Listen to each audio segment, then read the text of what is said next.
ये जो भीम और मीम पर खेलने वाले हैं ना, और आजकल ओवैसी कह रहे हैं कि भीम और मीम इकट्ठे हो जाएंगे मेरे दलित भाई।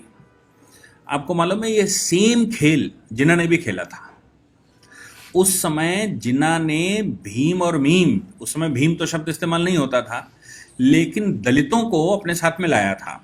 और उसका नतीजा निकला था कि जो बांग्लादेश का हिस्सा है आज, जो पूर्वी पाकिस्तान हुआ करता था, पूर्वी पाकिस्तान का एक बड़ा हिस्सा जो हिंदू बाहुल्य था, दलित बाहुल्य था, वो पाकिस्तान चला गया था। डॉक्टर अंबेडकर के एक बड़े अच्छे साथी हुआ करते थे योगेंद्र नाथ मंडल, बड़े लीडर थे। उस समय के जो दलितों के लीडर थे ना, उन लीडरों में 4 बड़े लीडर्स दलितों के थे। एक तो स्वयं गांधी जी बड़े लीडर दलितों के माने जाते थे, दूसरे डॉक्टर अंबेडकर दलितों के बड़े लीडर थे, तीसरे योगेंद्रनाथ मंडल बड़े लीडर थे, और चौथे बाबू जगजीवन राम। ये दलितों के बड़े लीडर थे। बाबू जगजीवन राम की अपनी पार्टी थी, वो मर्ज हो गए कांग्रेस में। गांधी जी स्वयं कांग्रेसी थे।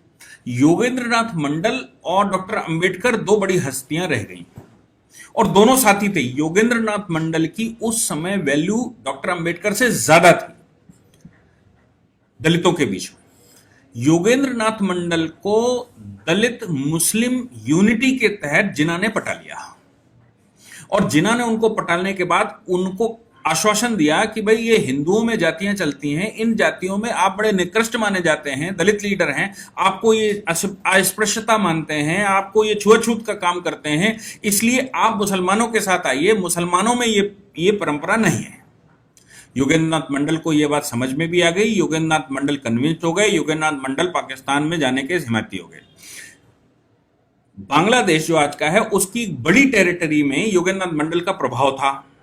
उस प्रभाव के दम पर जब वहां इलेक्शन हुआ तो वो पाकिस्तान के साथ उन्होंने वोट दिलवा दिए।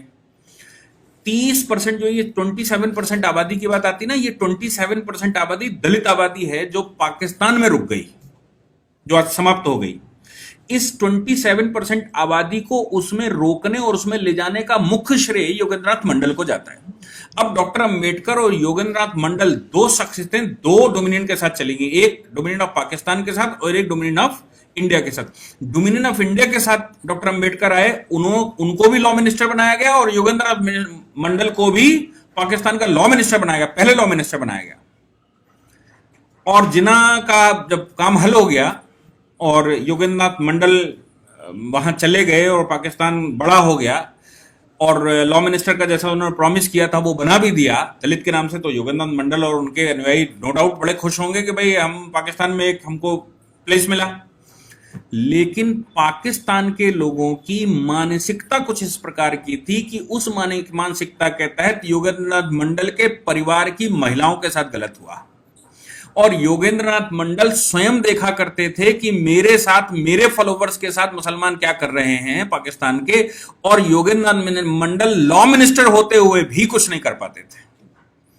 नतीजा यह निकलता था कि महिलाएं, बच्चे चिल्लाते रहते थे, इस्लाम के नाम पर उनके साथ गलत होता रहता था, और लॉ मिनिस्टर बैठा हुआ व्यक्ति कुछ मदद नहीं कर पाता था। जहां एफआईआर करते थे, जहां वो कुछ प्रोटेस्ट करते थे, जहां कोई बात करते थे, तो उल्टा योगेंद्रनाथ मंडल के ऊपर हमले हो जाते थे।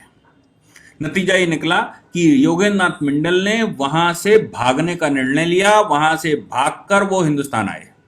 उस समय का हिंदुस्तान, उस समय का पाकिस्तान मतलब आज का बांग्लादेश। और वो भागकर यहां आए, पाकिस्तान के लॉ मिनिस्टर भाग आया, भागकर हिंदुस्तान में रहा। 60 के मध्य दशक तक, वो 70 के मध्य दशक तक जीवित रहे। और योगेंद्रनाथ मंडल को भारतवर्ष ने जो भी किया हो, चूंकि भागकर आए थे, इसलिए योगेंद्रनाथ मंडल को बहुत बड़ा प्लेस यहां नहीं मिला। लेकिन वही उनके साथी डॉक्टर अंबेडकर भारत के महापुरुष बने, भारत रत्न बने।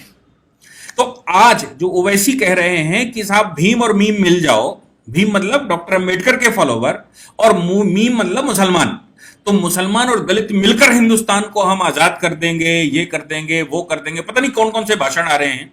तो उनका विचार है कि 15 करोड़ मुसलमान हैं और उनके साथ ये 20 करोड़ दलित हैं, हम 35 करोड़ 40 करोड़ बन जाएंगे और 40 करोड़ पूरे हिंदुस्तान को समाप्त कर देंगे।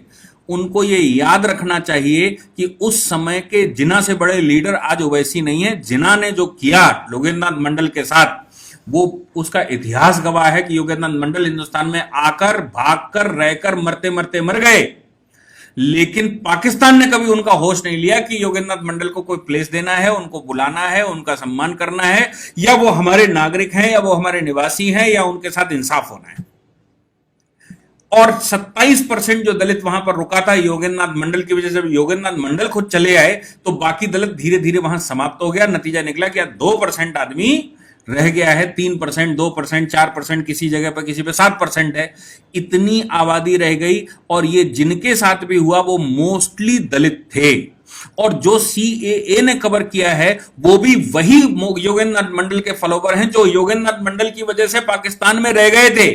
और इधर से आश्वासन दे दिया गया था, उस समय गांधी जी को भी यह समझ आ रहा था, नेहरू को भी समझ आ रहा था कि ये रुक तो गए हैं लेकिन वहां टिक नहीं पाएंगे। इसलिए उस समय कानूनों में यह प्रावधान रखा गया कि अगर कभी भी आप वापस आएंगे तो आपके खिलाफ ना ही वो फॉरेनर्स एक्ट लगेगा और ना ही आपके ऊपर पासपोर्ट एक्ट लगेगा। और अगर उनका उल्लंघन होता है तो आपको उसे एग्जम्प्टेड रखा जाएगा, क्योंकि ओरिजिनली आपको यहां आना था। योगेंद्र नाथ मंडल की एक भूल की वजह से ये 27% वहां रुक गया था, जिसका परिणाम बहुत बुरा निकला। और आज पाकिस्तान में दलित के नाम से कोई भी व्यक्ति है, उसकी माताओं, बहनों और लोगों के साथ क्या हो रहा है ये जग जाहिर है, इसका कुछ छुपा हुआ नहीं है। हिंदुस्तान में क्या वही खेल फिर से खेलने की कोशिश हो रही कि आप वो चंद्रशेखर को बुला लीजिए और इन दलित लीडर को बुला लीजिए और पूरे देश में हंगामा कर दीजिए और ये सिद्ध करिए कि दलित हिंदू नहीं है, और ये सिद्ध करिए कि नहीं मुसलमान तुम्हारा साथी है और हम मिलकर कुछ कर लेंगे। ये 1947 का इतिहास हमको फिर से याद करना चाहिए। अगर 1947 का इतिहास ना याद किया तो हिंदुस्तान को फिर से बहुत बड़ी त्रासदी से पास होना पड़ेगा, जिसका खामियाजा अब भुगतने लायक भारत नहीं बचता।